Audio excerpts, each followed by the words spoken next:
Buenas noches.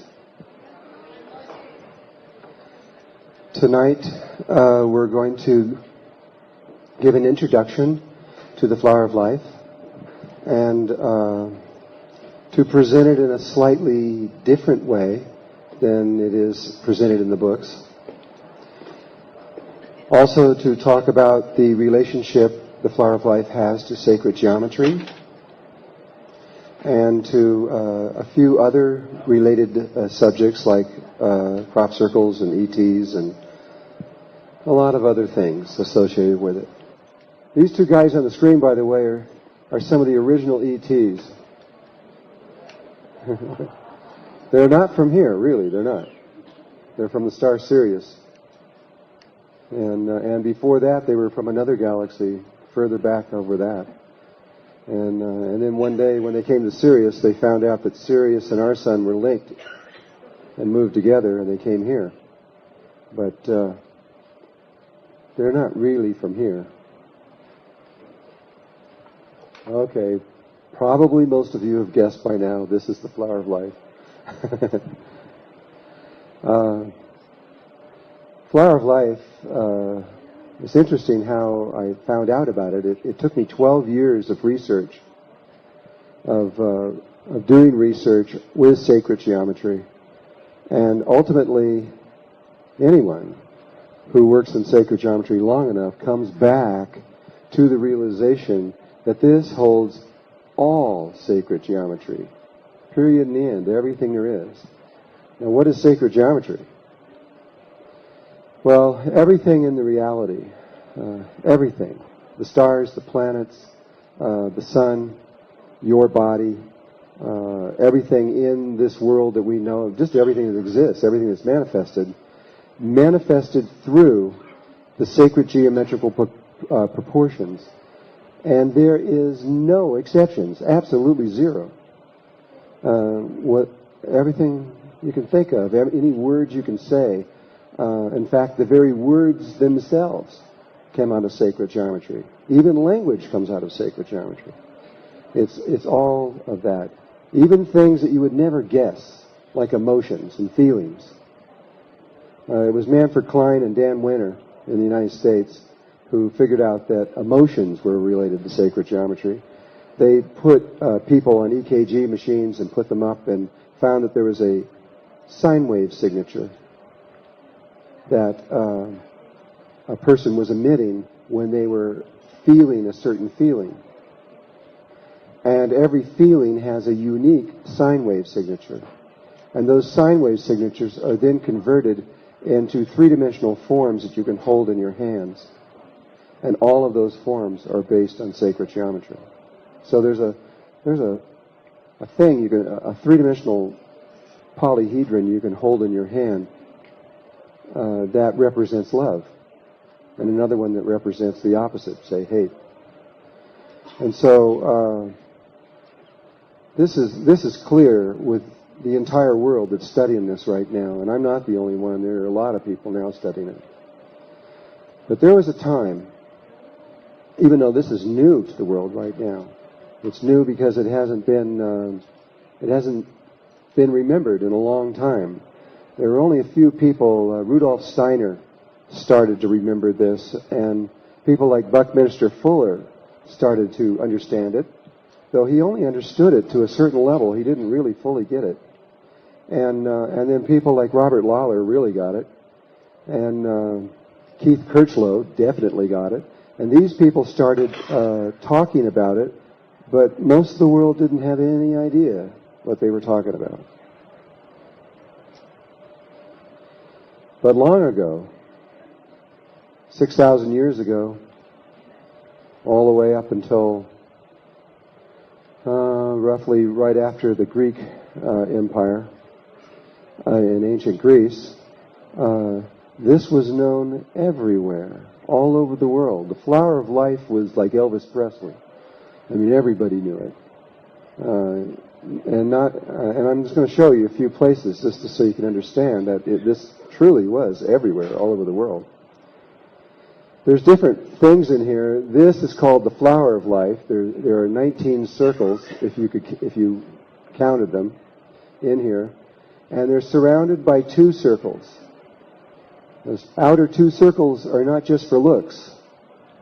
They're extremely important in all of this. And inside the middle of here, there's this middle one where you see these 6 petals, and then outside of that there are 6 more that move around that. If you could see that. It's hard to see, but you'll see it in a minute. That's called the seed of life. And these are not words I'm making up. These are the actual words that were used in ancient times to describe this. I think they called it the flower of life because it looks like a flower and because it is the laws and proportions for everything alive and even not alive. Everything that's manifested. So the first thing I'm going to do is just show you places around the world where this was found in ancient times. The Essenes, 500 BC. This was their first city that they built after they came out of Egypt. And in the very center of this complex, these are ancient ruins here. This is at Masada. They had a church. And in the center of that church, it was their most important building. And though it's really hard to see in the slide, and if you pull it up close and look at it, you can see it. But right here, this is the floor. And it's not even focused. You got to do, okay, trust me. This was a big square at one time, and squares that came in right here, which you could see the outer ends of it that was still left on the floor, was the flower of life. It's very clear if you're there. I've had people that were there and took really good photographs of it. And so the flower of life was actually a central motif in the Essene community. This comes right out of the center, like I was showing you before. And you'll see both of these, both the center one and that complex right there in ancient times. This is a mosaic floor out of Greece. It's on the island of Crete. And right there, you can see the central motif out of the flower of life. However, the flower of life is found all over Greece. I don't have all the slides here to show it. In fact, they found something that I just got recently, which is really incredible. It's a monastery in Greece. It's very old. It has a big white wall all the way around it, and it's all white buildings, white inside, white outside. And on the outside of this wall, about every 100 feet, is the flower of life, all the way around it. And in every single building, in every single room inside, and even windows in stained glass, is the flower of life. It's interesting. The monk who ran that was named Melchizedek.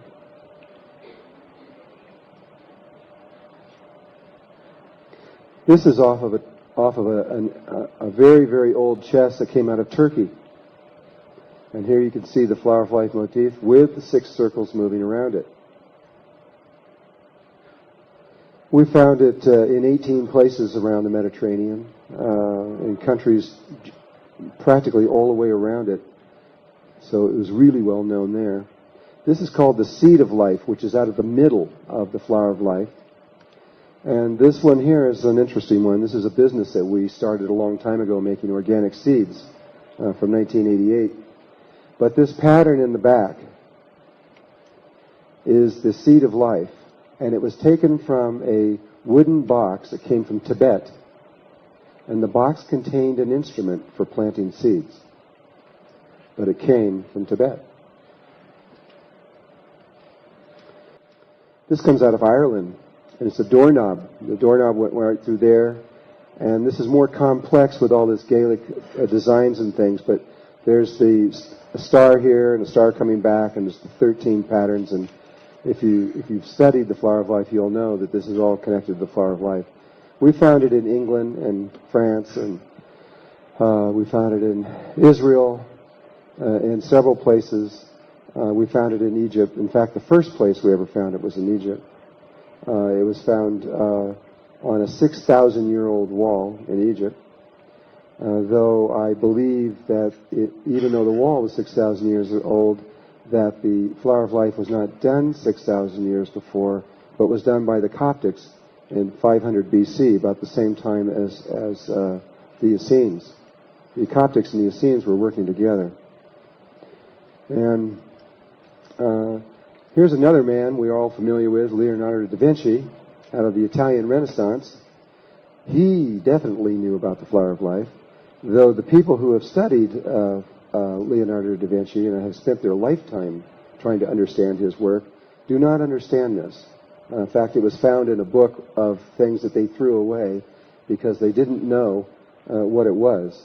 But this is Leonardo's drawing, showing where he's got the flower of life pattern expanded inside of here.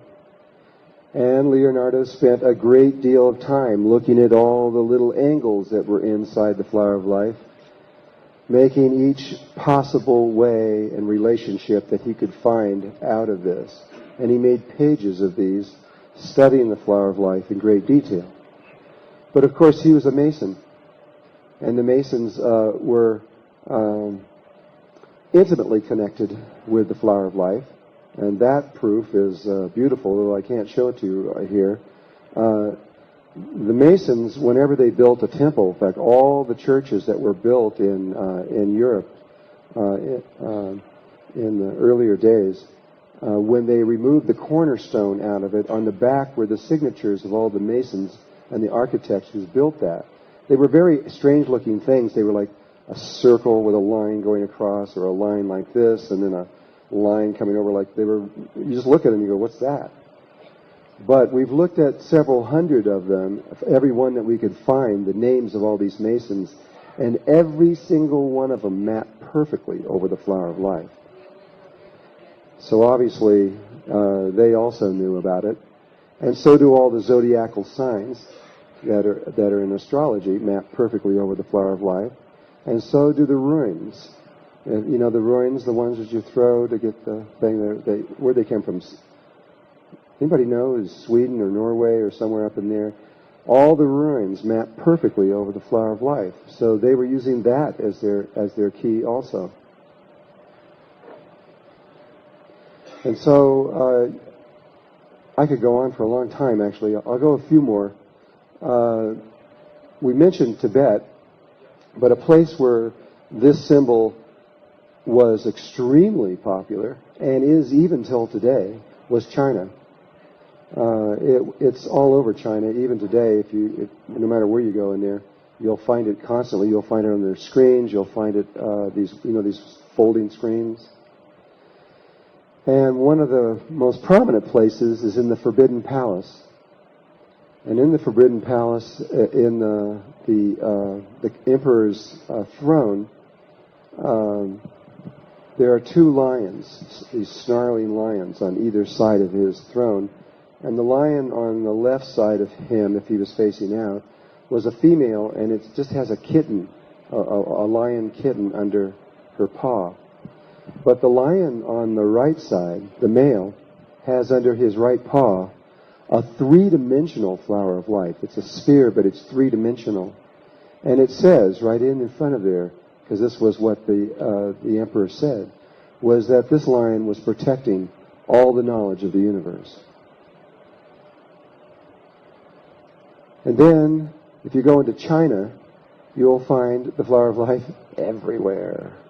It's all over the Shinto temples. And again, you'll see the lions protecting not only the flower of life, but the seed of life, and even the central core of life will be displayed. And the first time I ever gave one of these workshops in Japan, I had 3 Shinto priests who knew that I was going to talk about this, sat in my class, and they were very quiet. They didn't say hardly anything.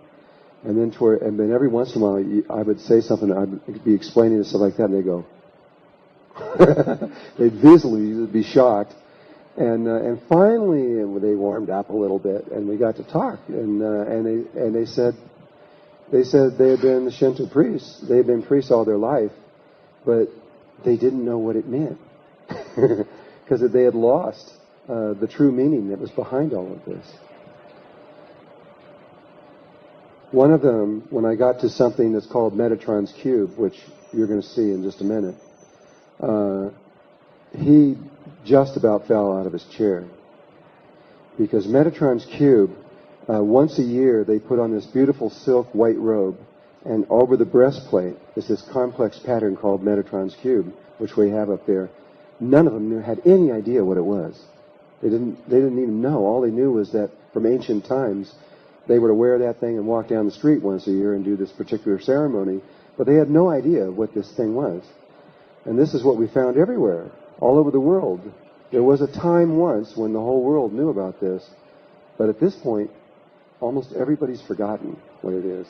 Even the Freemasons, by the way. I've had very high levels of the Freemasons go through here, and when they study very carefully what's going on, they were not even told about a lot of the things that we're talking about, because more than likely, even their leaders have forgotten. So I don't remember what the next slide is. Aha, I do remember now. This pattern could be infinite. I mean, you could keep right on going and going up across the whole wall. You could keep going forever. But all over the world, they stopped at 19 circles and put these 2 circles around it. Why did they do that? Obviously, it had. Why didn't they go out further, or why did they go only in the middle? Why was it always 19 circles? Well, that became clear as I was studying this and we were decoding what this was. The reason is because, and I can't explain this, you're going to have to read into the books in order to understand this, but when Spirit comes out of the void, out of nothing, and begins to do a vortex rotational motion in a certain way, it creates the flower of life. And there's a vortex pattern that it makes that begins to make this pattern. And if you were to complete the circles that are only partially drawn, like here's one here that's only partially drawn, here's another one that's only partially, here's a little piece of one and here's like 3 pieces of ones that are only partially drawn. You're going to find lots of them in here. They're not completed circles like this one. If you complete all the circles around the outer edge, just do that. And when you do, this yellow is where the 2 lines of the flower of life was. And these blue ones are the completed flower of life pieces that were missing. You do that. And then the innermost points, which we talk about in the book, are here, there, there, there, there, and there. That's where the next rotational vortex is. And so when you do it, you make the next vortex, you get another sphere at each one of those places, and they link through and form this pattern of 13 circles. In other words, they didn't want you to see this pattern of 13 circles because it was too sacred. In the ancient world, that pattern could not be displayed publicly. They would kill you if you did it. I would be killed for showing you this if this was 3,000 years ago, because it was too sacred for just the average person to know. So if you extract it out, you get this, leaving out all the rest of it, and you have these 13 circles. This was called the fruit of life to the ancients. And it has 13 systems of knowledge in there. And the reason it's called the fruit, because it fills in all the details of the reality, this reality we live in, all the tiny established and created through this one single pattern. Now, there are a lot of other things that happen coming to this pattern that we haven't talked about. And that you can pick up in the books if you read them. But I just want to talk about this one pattern for a little bit. In sacred geometry, a straight line is considered male. There's total consensus in the world on this from all people that I'm aware of that are studying in sacred geometry. But any curved line that's not straight, no matter what the curve is, it's female. I mean, you can just look at male and female bodies and see that the male body is straighter and the female body is curvier. But at any rate, in sacred geometry, this has been established. So this image that you're looking up here is all female. There's no male in here. But there's 13 ways that the male can be superimposed over the female. 13 different, entirely unique ways, and each one produces this vast system of knowledge that just keeps expanding out further and further. I mean, you could spend half your life studying each one of these systems of knowledge and never come to the end because it's so complex and there's so much involved in it. In the Flower of Life books, I only show 4 of the systems because it's just too much to go on to all of it. But by looking at 4 systems, you can definitely understand. Tonight, we're only going to look at 1 because we'd be here the rest of the night just doing this. The simplest, most obvious way to link male lines, straight lines over the female curved lines is simply by connecting all the centers together, the centers of these circles. In other words, to connect this center to that center, you draw a straight line through there. But this center here would be another line. This center would run that way, up that way. This one would run from here over to there. And you just do all possibilities of every possible way that straight lines can move over there, and you get this. And if you could focus it a little bit. And this is called Metatron's cube. This is what was on the Shinto's priest, on the breastplate of the Shinto's priest, where the guy practically fell out of his chair when I showed him this, because to them it was one of the most sacred images in existence. And so you could just say, well, so what? What is it? It's just a bunch of lines, you know. I mean, it doesn't mean anything, does it? Well, it really does. In just regular geometry, not even sacred geometries, but in regular geometry, there are a lot of polyhedron, three-dimensional shapes that connect back into themselves. And there are 5 of them that are unique. They're completely unique. There are no others like them. And they're called the Platonic solids. It was after Plato in the Grecian times when he was talking about the Platonic solids, though he was not the first. And in fact, they have traced the Platonic solids back in humanity scientifically 20,000 years BC, where they have found people alive somewhere that have carved three-dimensional, the 5 Platonic solids three-dimensionally that have been dated back to 20,000 BC. So it's been around a while, at least. But inside of here are those 5 Platonic solids. You can't see them. It takes time. You've got to figure it out. But what you do is you keep certain lines and you erase other lines to get to them. For example, if I was to only keep these lines and erase all the other ones, and these little white lines are the ones that are on the back side of this three-dimensional form, and the heavy ones are on the front side of it, you get something called the icosahedron, which is this. And that, of course, goes back around. It's 20 triangles linked. What makes these this one, the icosahedron, and the other 4 unique is that they have these characteristics.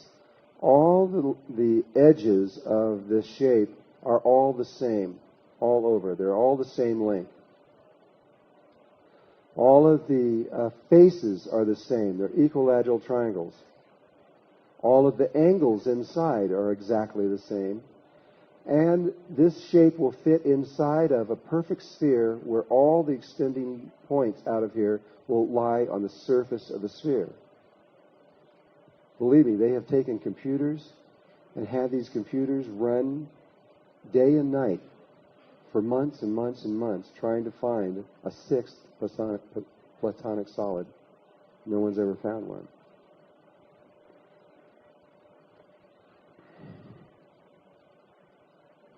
These are all 5 of them There's the tetrahedron, a cube, octahedron, the icosahedron we just looked at, the pentagonal dodecahedron, and the sphere, of course, which is not one of the Platonic solids, but it's where they came from. The sphere is what contains them, because all the points of these things are sitting on the surface of this sphere invisibly. So the female, which is pure female, gave birth to these 5 different male forms. They're male because they have nothing but straight lines in them. Understand? So what are the Platonic solids? Well, any engineer that goes to college has to learn about these, because they are the forms that determine structure. Like if you're building a bridge or anything else like that, you have to know stress and everything else like that. They're all based back into these 5 shapes. Structure is the primary key of them. For example, all crystals known to man, which there are a little slightly more than 100,000 of them, like quartz or emerald or different kinds of crystals, all have the atoms inside of them arranged in different geometrical patterns that are all functions of these 5 Platonic solids, period, in the end. No matter what the crystal is, it came from one of those 5 shapes. And viruses, all viruses are polyhedron. They're just shapes like this. That's all they are. And all viruses in existence came from one of these 5 shapes, which, by the way, is the secret on how you can cure all viruses. We've already done it. They just won't let us talk about it.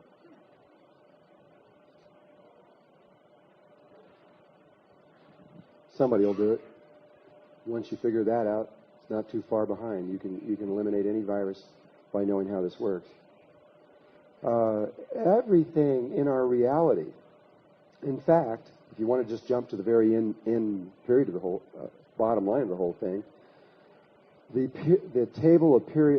periodic table of elements, all the elements of everything from hydrogen to helium to etc., all the way through, and silver, gold, all the way that the electrons are arranged around the atoms and the way that they are configured inside of there are all a function of one form, which is the cube. That's been established scientifically. Now, they didn't understand it when they did it. All they knew was that that one form determines everything.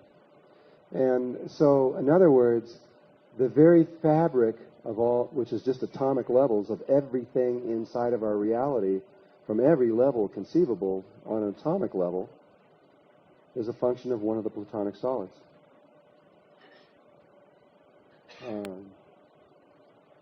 You can go deeper and deeper and deeper into this, and the more you study it, the more outrageous it is, the more you begin to realize that everything is a function.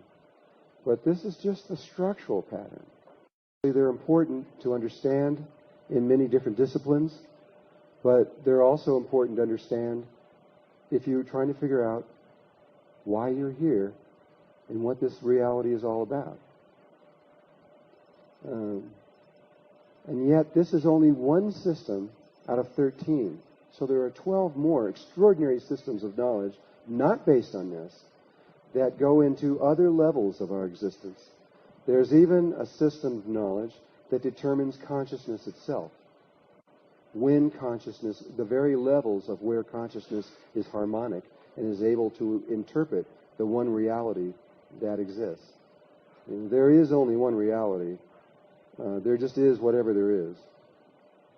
But there are many, many, many ways, at least 100,000 ways that Melchizedeks have determined that you can interpret that one reality. And all of those are based on sacred geometry. You can actually measure. If you went to a planet that you never saw before and you got some weird looking ET, and you could just lay them out and measure them and figure them all out and find out which one of these forms he came out of, his structural form and things like that. And you can do certain things to determine, and you can find out exactly, without ever even talking to them, how they're interpreting the one reality, how they're seeing it.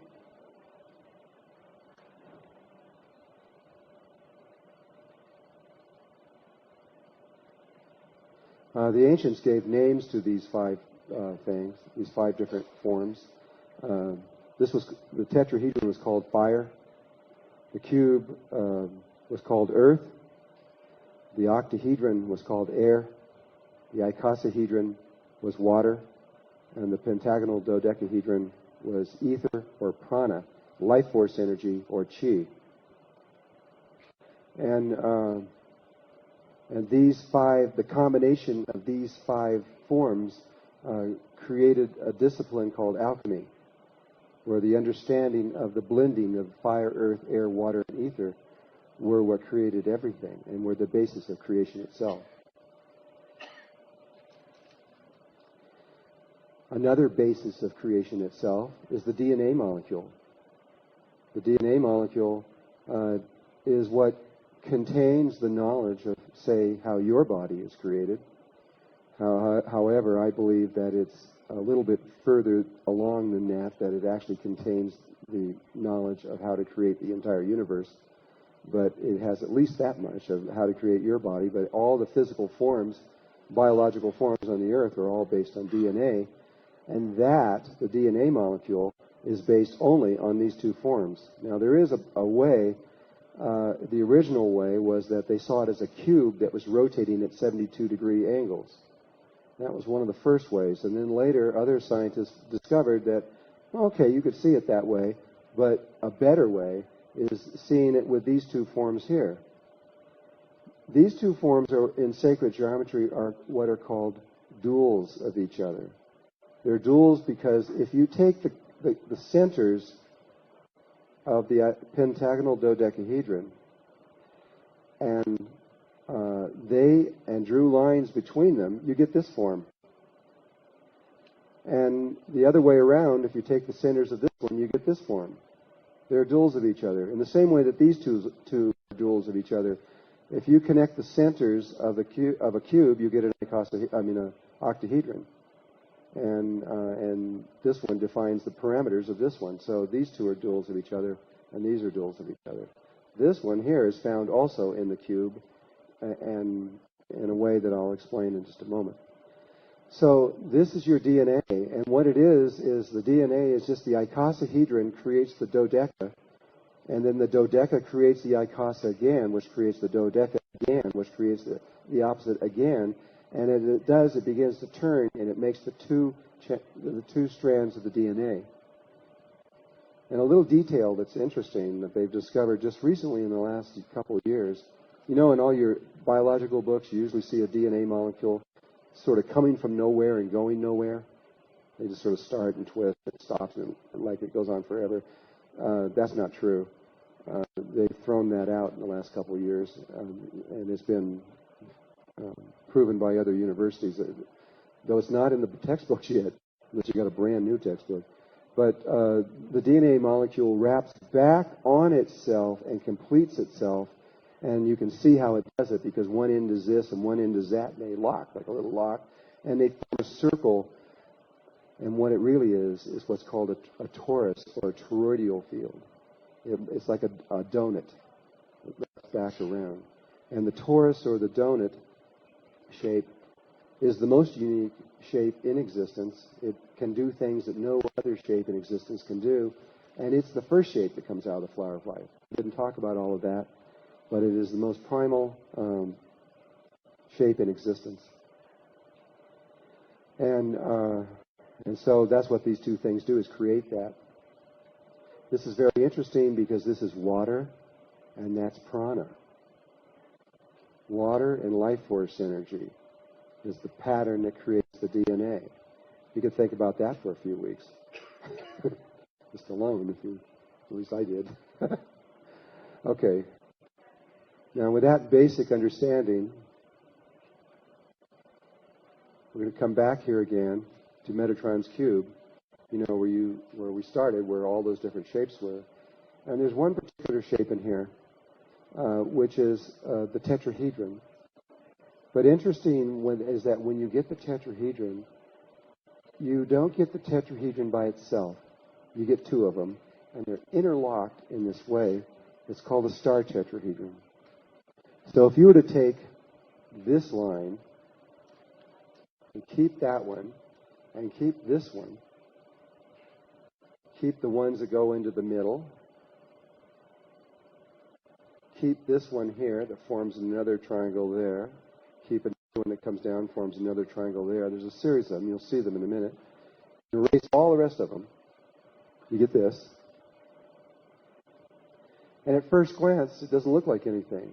Definitely doesn't look like anything three-dimensional.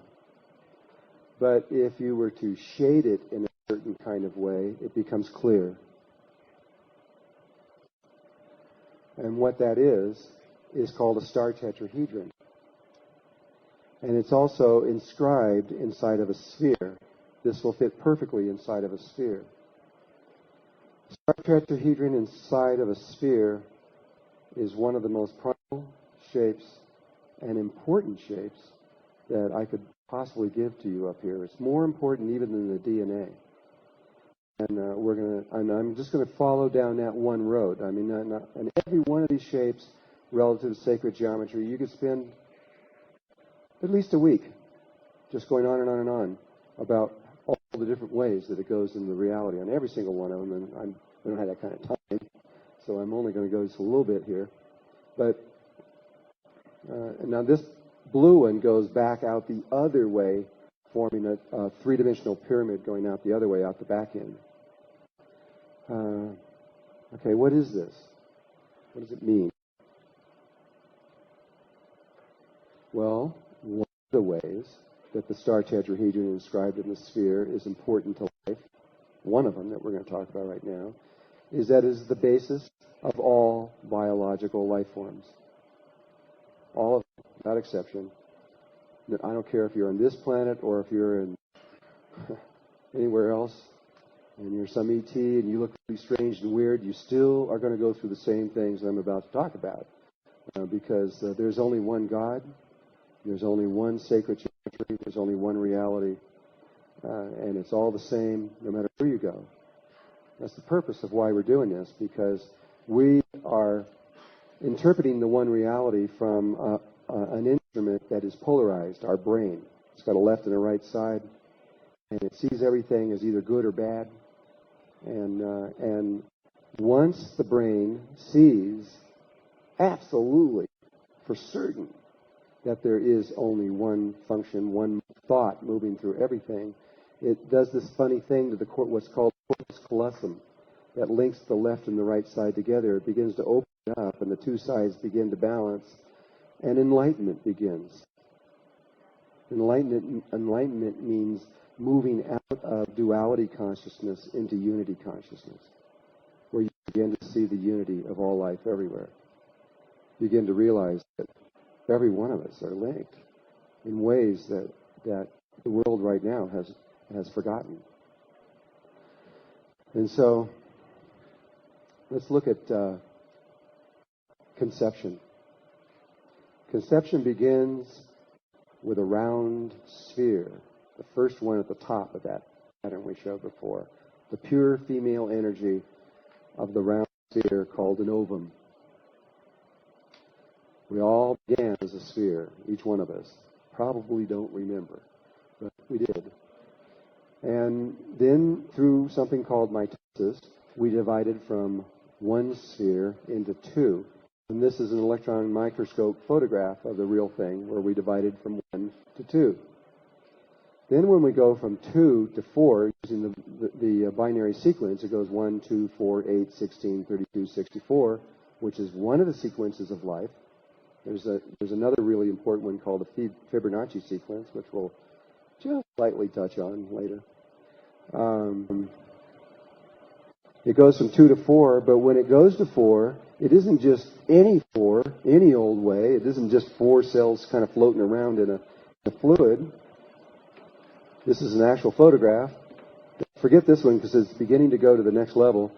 But there's one here, one here, one here, and back here you can see the fourth one, same size. And if you drew a line between there and there and there, and then over to this one in the back, you get a tetrahedron. And it looks like this. The 4 cells are like that, and they're aligned down the north and south axis. There is a north pole and a south pole to the mitosis, division of the ovum. And it forms this pattern right here. But then when it goes from 4 to 8, it forms another star tetrahedron facing this way. Like this. There's one linked in coming down here, and one linked in going up there.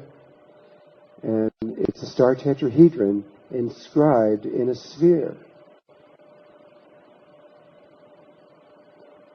One of the most important images that you can ever imagine. And yet we're only beginning to touch on what this really means. I mean, it's not just all life that we know. It's even more than that, as you'll see in a little bit. And so, and then to describe the rest of it very quickly, it moves from there.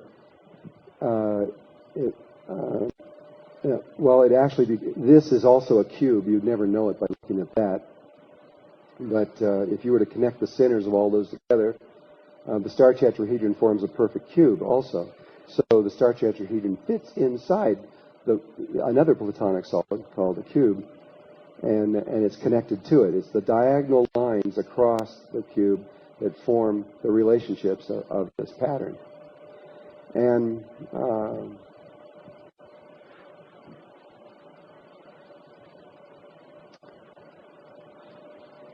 just to give you an idea of how intelligent God is, how amazing the Creator is. This here, go back to this other one. Even though this is the star tetrahedron, you're now looking at it from the top, looking down. There is this place where it becomes a cube, and if you were to look at just these 4 here, there's these other 4 behind it.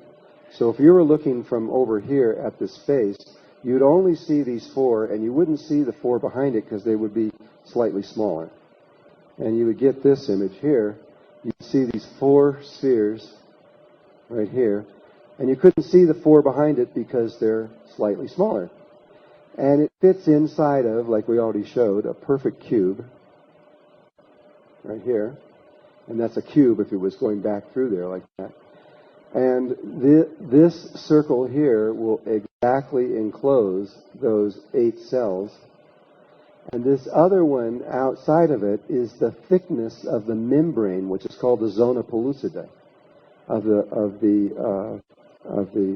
mitosis at 8 cell division. That is actually determined by the flower of life, where those 2 lines that are on the outside has actually determined the thickness of the membrane. Even the thickness of the membrane is not an accident. It's not just a random thing. It's all based on sacred geometry. And here you can see the star tetrahedron also inscribed in the sphere at the same time. And we'll explain that in just a moment. And so here Leonardo is actually showing how this relationship of the corners, the width of the circles, and all the relationship of this male form that's in here. But if you think about this for a moment, it's because here is the 8 cell division, and it is in the exact proportions of the real thing. But it also, so that's at one time you were in that shape of 8 cells with this cube around it and the sphere that contained it. And even at the moment of 8 cells, it contains the exact proportions of the adult human body. It's amazing, really. So we just touched upon how sacred geometry works on microscopic levels. What about the macrocosm instead of the microcosm? Let's look up into the macrocosm of the stars and the planets and these kinds of things. There was a man named Kepler. I can't remember when he lived. I think it was 200 or 300 years ago. But I don't actually remember when he lived. But yeah, you can look it up. And he believed that the positioning of the orbits of our planets in our solar system were not at random, that from everything that he had studied, that they had to be directly connected to the 5 Platonic solids. And he searched for it, he made all these models, and he went through a lot of his life trying to find this, and it wasn't accurate and it didn't work. The reason it didn't work is because his information was inaccurate. They didn't know where the planets were in orbits. And so he was working with inaccurate information. But there are people now, today, who have put this into computers, where they have taken all of sacred geometry that's known and all what NASA knows about where the planets are located relative to the sun. And they know the precise maximum, minimum, and mean orbit of each one of these different planets very precisely. And that was all thrown into the equation. And then a button was pushed to find out what the computer could find, and what they found proved conclusively that it's true. That all of the planets, their orbits, their relationships to each other, you can pick Mars to Earth or Mars to Jupiter, and those relationships are not only are all of them in relationship to the sun, but to each other they are in relationship. And even the sizes of them are not at random. Planets can only be at certain sizes. Sounds outrageous? Well, let's look at this next slide. Oh, not that next slide. I forgot about that one. And I forgot about that one. This one. Again, we have Leonardo's drawing. And first thing I want you to notice is that if you take this body that he's got drawing here with his arms out like that and his legs straight down, so you're like this, there's a perfect square that fits around your body. In other words, you are the height. Now, if you take an individual, that won't be true. There'll be variances. But science has taken large groups. You have to have a minimum of 100 people, and they've measured them really carefully. And they found that the height of the body and the width of the body, there's a difference of only 1/10,000th of an inch. You can barely see 1/10,000th of an inch. And that 1/10,000th of an inch isn't a mistake. It's related to the Fibonacci sequence, which is another subject. I can't tell you about that, but it's not a mistake. It's part of the equation. And so basically, you are the same height as you are with your arms out. And a cube passes, or a square or a cube passes around there, and the center of that square is precisely at the perineum, the body.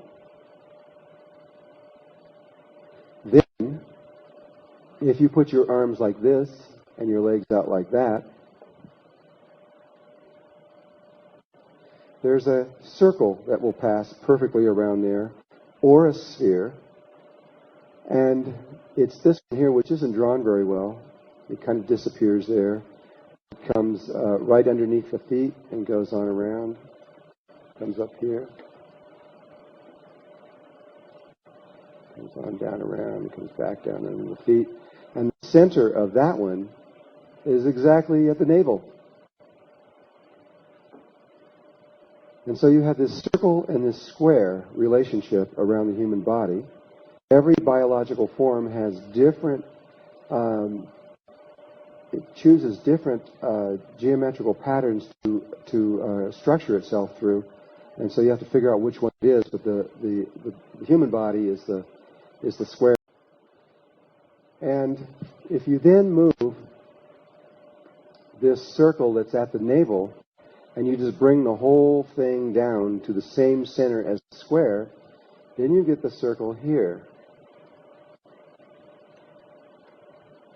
And you see how it cuts that corner, just that little bit right there, and it cuts it right there, and right there, and right there. And interesting enough, if you were to measure the square that fits around the body there, the perimeter of that, and then you were to measure the circumference of that, if you have a perfectly formed body, they're the same. And it's been determined, and if you study, you'll see, that when the square and the circle, in China they talk about squaring the circle and circling the square, when the perimeter of the square and the circumference of the circle are the same, that's when human consciousness focuses in, and that's when life begins. And now one step further, if you were this square that goes around the human body, if you put a circle inside of that square, which is this blue in here, and then up here at this circle, you were to come down here and draw a circle around with this to here being your measuring stick, you get this little orange one up here. Guess what? This, relative to this, is exactly mathematically proportionate to the size of the Earth to the size of the Moon. This was determined at least 2,000 years ago. What does it mean? I mean, you know, what does it mean that in the proportions of the human body, the very planet that we're standing on and the moon that circles around it is in there, in the very proportions, predetermined? Is it just a coincidence or an accident? I don't think so. In fact, we know for sure because of what I'm about to show you in a minute. I've just mentioned about Kepler and him extending this idea out to, because he knew about this idea also. He knew that the Earth and the Moon were in proportion. That's why he believed that everything had to be in the solar system. I believe it's absolutely everything to the most distant galaxy and the sizes of every galaxy, etc., and everything. But we can prove it in our own solar system. There's a book written. The guy took all of the relationships that the computer found and put them into a book. It's about, I don't know, an inch thick, and it's a couple hundred different possible relationships that you could ever think of. We're going to show one Chiron and I think Mars. I can't remember. I'll have to wait till I get on there. I just chose 3 of them. But there are about 200 of them that they've picked out, and it's called the Book of Coincidences. And so we were going to, I had got it all together, I got the money together and everything else, and we were going to make a movie about this, a documentary, to show how this was, because this man figured it out. He came over here and then realized, oh my gosh, I'm going to be famous. And he didn't want to be famous, and so he wouldn't allow the movie, and he won't allow anyone to even use his name. So I can't tell you who did it. So I guess it doesn't really matter. But there's only 1,000 copies of the book in the world. And this is one of the pages. I got this one too. I just did this last night for the first time. One more thing I got to show you first. If you take the edge of the Earth over to the edge of the Earth, the diameter of the Earth, and from the center of the Earth to the center of the Moon, and then you draw these lines right here, this angle right here is 51 degrees, 51 minutes, 24 seconds, and which happens to be the exact angle and precise proportions of the Great Pyramid. This is interesting because Hermes, who most people who've studied this believe was also a man named Thoth, in the Emerald Tablets that was written by Hermes, he states how the Great Pyramid was built from the proportions of the Earth. Well, whether or not Thoth or Hermes actually built the Great Pyramid, we can't prove that, but we can prove that what he has just said inside that statement is fact. That angle right there is 51 degrees, 51 minutes, 24 seconds. And so this is a precise arrangement of what we just talked about. Now I can go to this other thing that we're going to talk about. This is one of his pages out of this book, and it's the relationship between Chiron and Pluto. And in other words, this is the orbit of these two bodies. This is Pluto here. And these are a very simple relationship. All you have to do is, and the sun is in the center, all you have to do is draw a 5-sided pentagon, and then you draw one down facing the other way, then you draw one up, and then you draw one down, and you draw one up, and on the inner one you draw a circle, and on the outer one you draw a circle, And those lines go up and form the exact relationship between the Sun, Chiron, and Pluto. It's 99.8% perfect. Considering we have a moving system through space and time, everything's moving through there.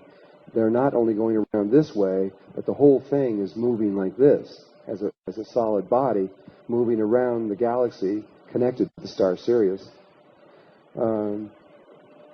It's pretty amazing that a simple drawing like this could do that.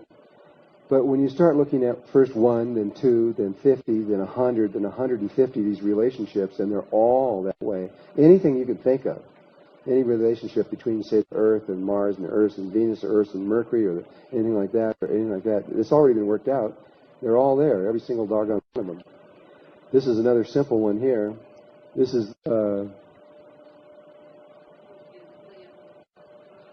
relationship of Earth to Mars. Earth and Mars. Really simple. Just draw a 5-pointed star down and 1 pointed up. The inner circle goes up and is the orbit of Mars relative to the Sun. The outer one, of the Earth. And the outer one becomes the orbit of Mars. And it also is 99.8% perfect. They're all 99.8 or 99.9. I think there's one that's 99.7. The fact that could happen is not a coincidence, even though it's called a book of coincidences. Everything. And so, what this is saying is that everything's predetermined. And that's what sacred geometry shows clearly. But there's only certain places where things can happen. And you can see where they're going to be by the geometrical proportions of things. It's possible for the human mind to understand the entire universe on the physical level. You could grok the whole thing with just a little bit of study. And that does this funny thing to the left and the right side of your brain. It's the beginning. It's not the end. It's not what it's all about. It's only the first step. Now, this one's a really interesting one. I chose it for this reason. All over the ancient world, they built temples to try to determine basically the tropic of Cancer and the tropic of Capricorn, the maximum winter dropping of the sun to the maximum, you had the summer, what is that? It's the winter, spring, the difference in those, it's winter, spring, I think. But it's when the sun swings one way down and swings down the other way, and you try to determine those points. You need to know the equinoxes so you can do your planting and all these things like this. They could have simply drawn this drawing in the sand, one pentagon down, one up, one down, one up. It's just 4 of them. One was 5, one was 2, and one was 4.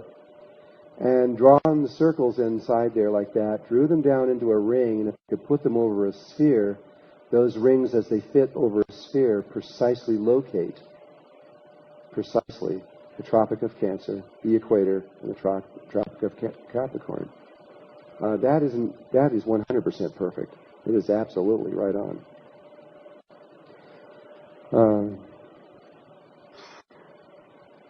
Now, this whole thing about a star tetrahedron inscribed in a sphere has come about it in a slightly different way. We were showing how it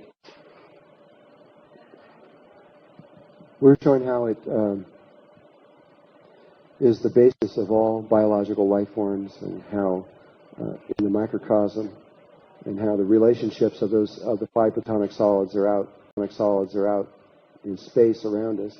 This is a crop circle, and it was one that Richard Hoagland was analyzing. I became at one point. Richard Hoagland was the person who found, using NASA photographs, the face on Mars. Now, that face on Mars has been discredited by NASA like crazy, but if you knew the truth of why they were doing that, you'd understand. They don't want you to look at Mars because there's too much going on there right now. And they really got angry at him for even bringing our attention to the planet at all, and they really tried to blow him out of the water. But he proved beyond a doubt what he was talking about. But still, they're not going to agree with him on any level, even though it's what he talked about is fact. But there, around the face of Mars, were many other actual pyramids, lots of them, 3-, 4-, and 5-sided pyramids. And there's I don't know how many there are, but there's about 25 or 30 of them out there on the desert.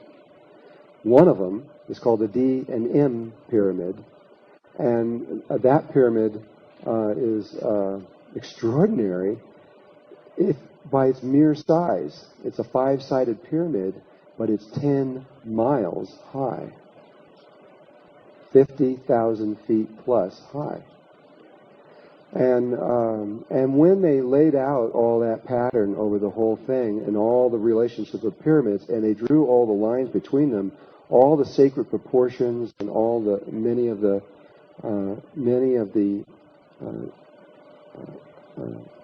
sacred geometrical relationships became apparent.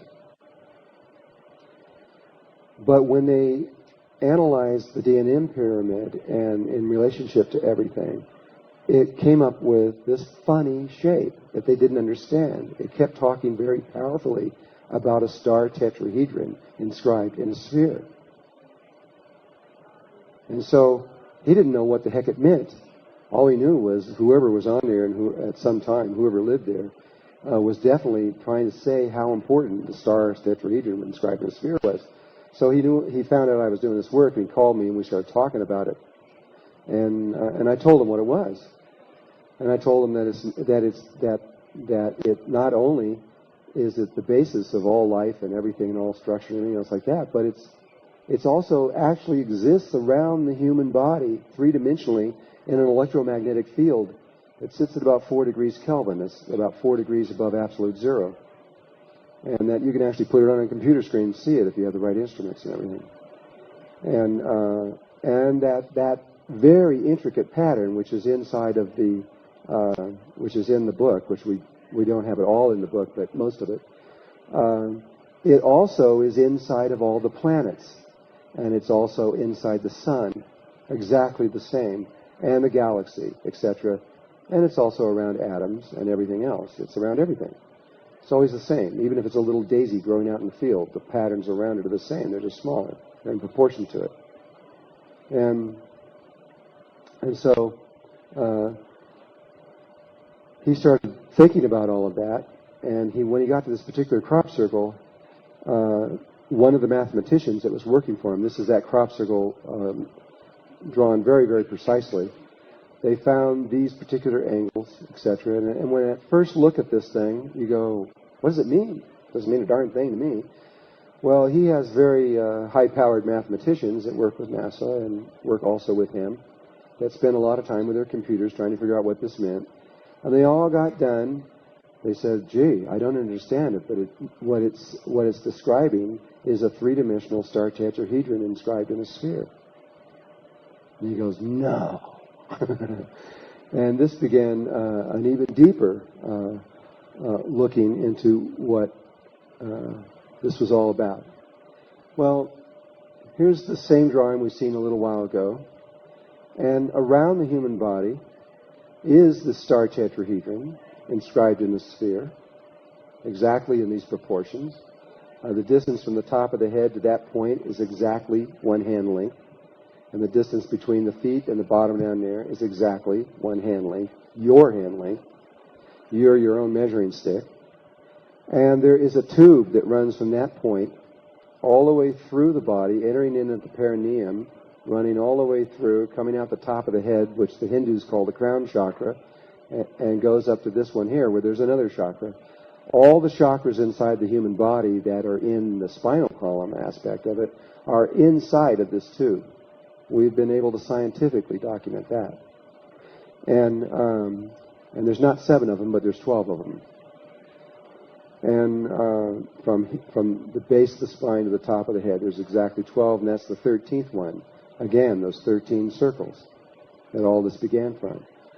This is not outrageous, considering that that's how it all started. When you were a little tiny 8-cell division, you were a star tetrahedron inscribed in a sphere.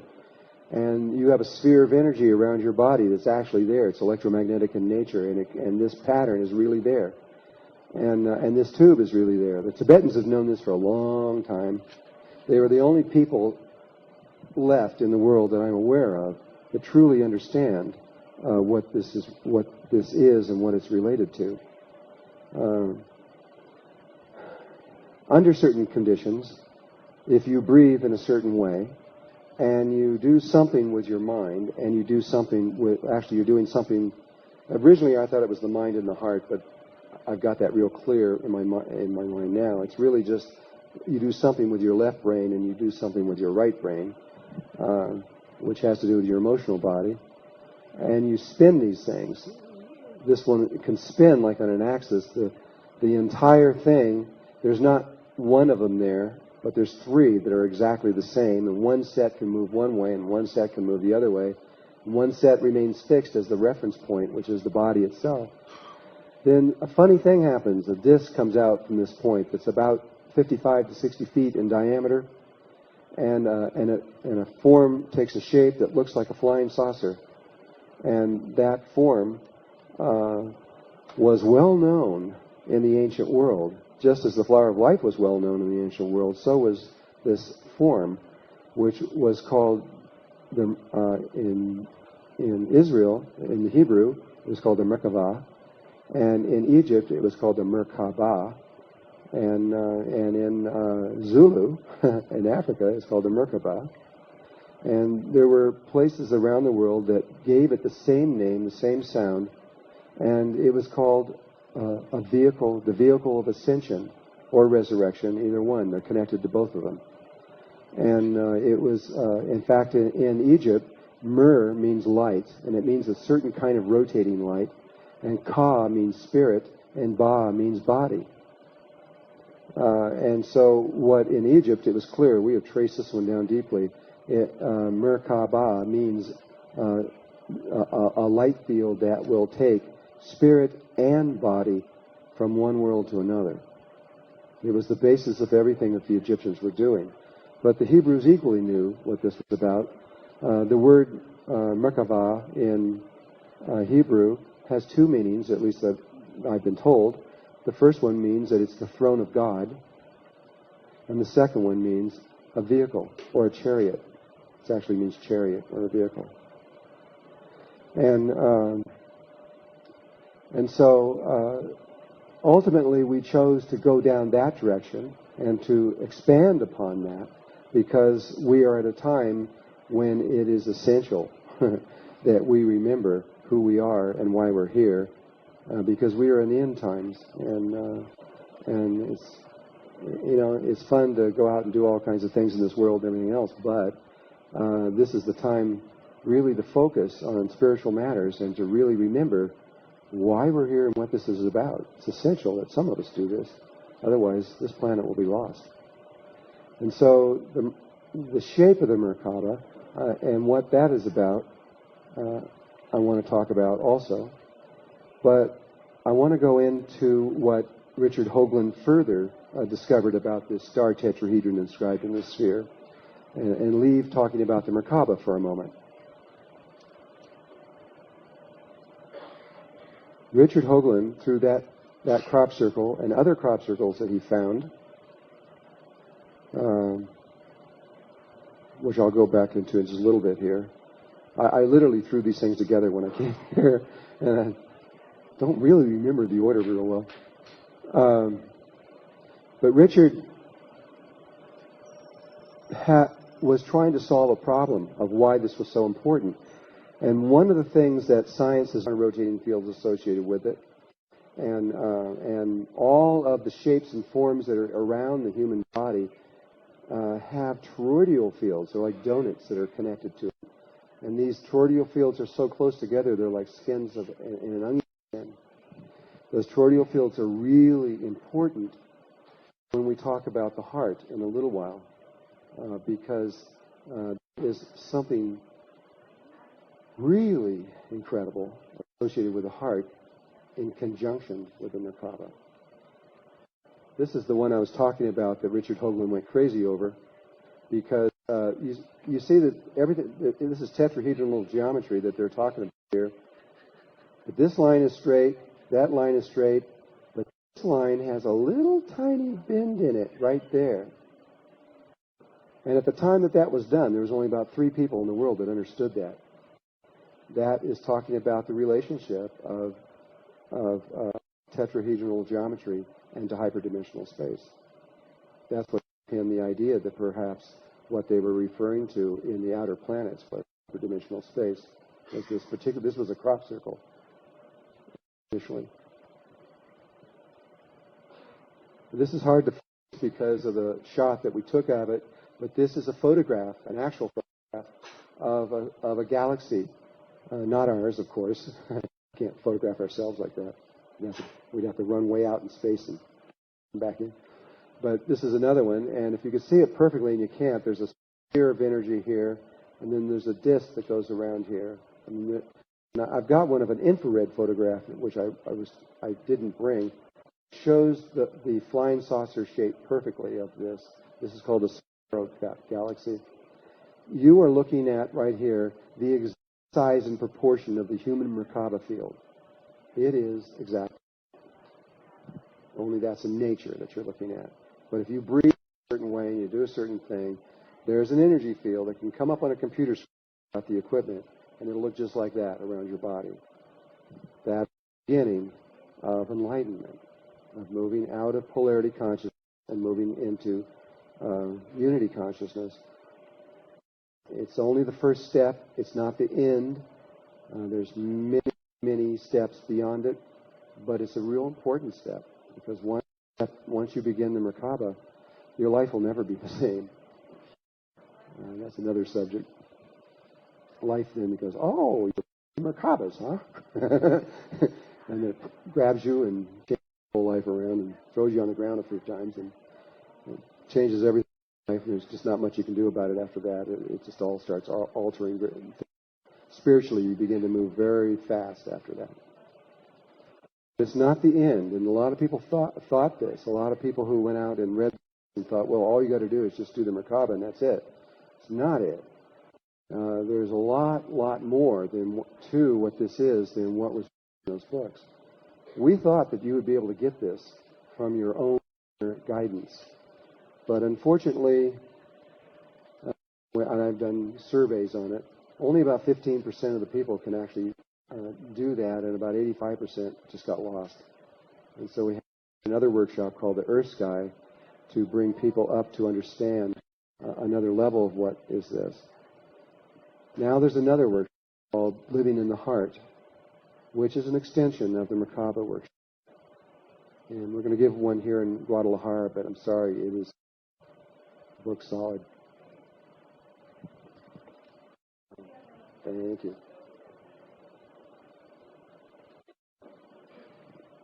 I forget to drink.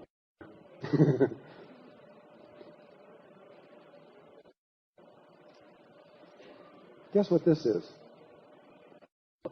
Very few people have ever seen this photograph. Seen the books and things. The kings of England. You think about spaceships and things like this coming down in shape.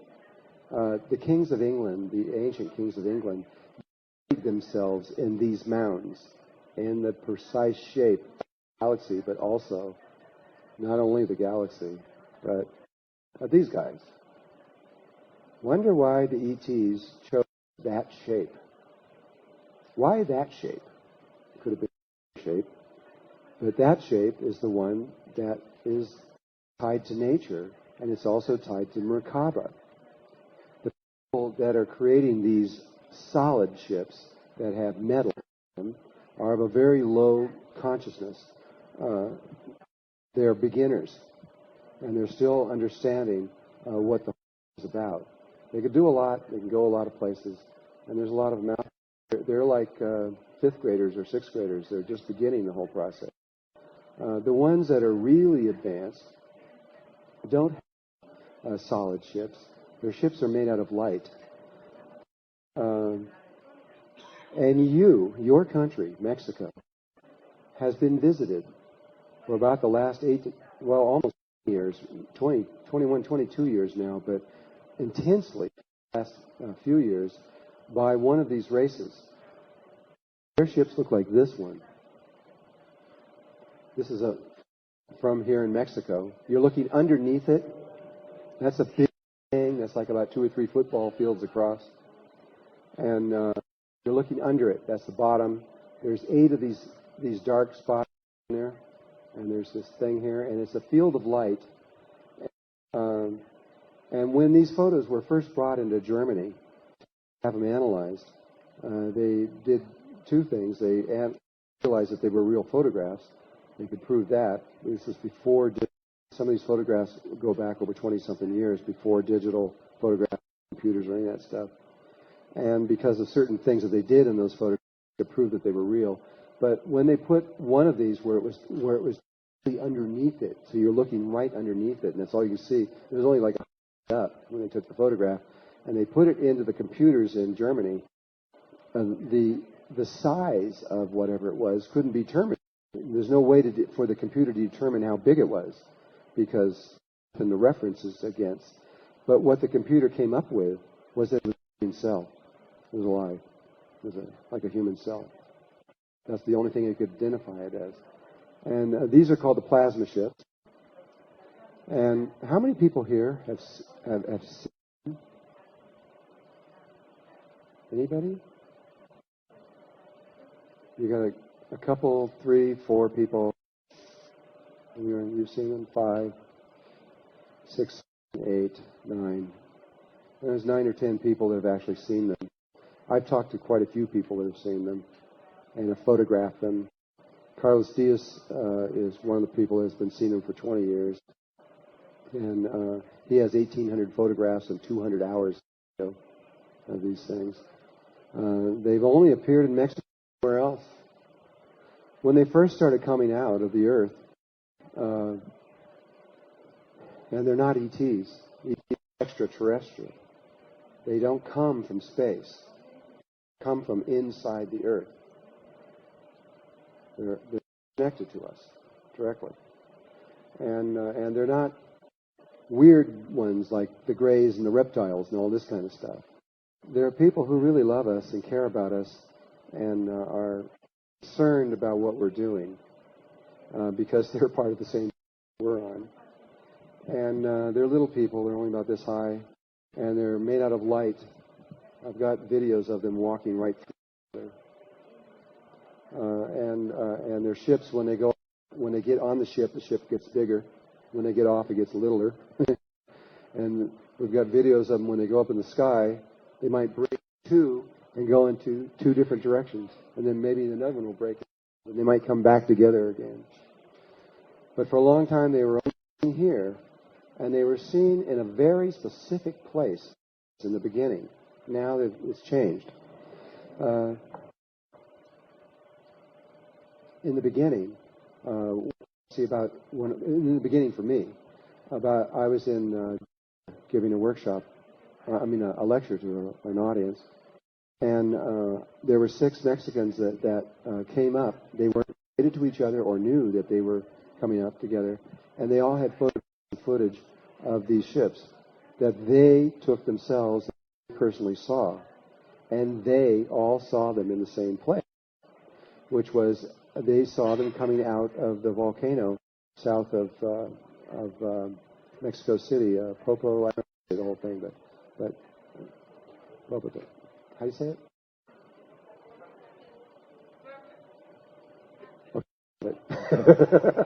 Okay.